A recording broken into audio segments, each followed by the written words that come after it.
بسم اللہ الرحمن الرحیم۔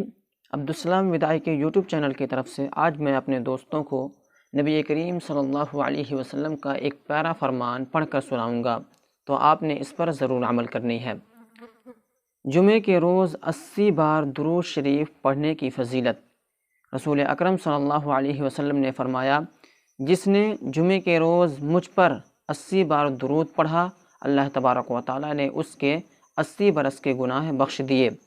پوچھا گیا، اے اللہ کے رسول صلی اللہ علیہ وسلم، آپ صلی اللہ علیہ وسلم پر درود کس طرح پڑھیں؟ آپ صلی اللہ علیہ وسلم نے فرمایا، یوں کہا کرو، اللہم صلی علی محمد عبدک و نبیک و رسولک النبی الامی۔ اللہم صلی علی محمد عبدک و نبیک و رسولک النبی الامی۔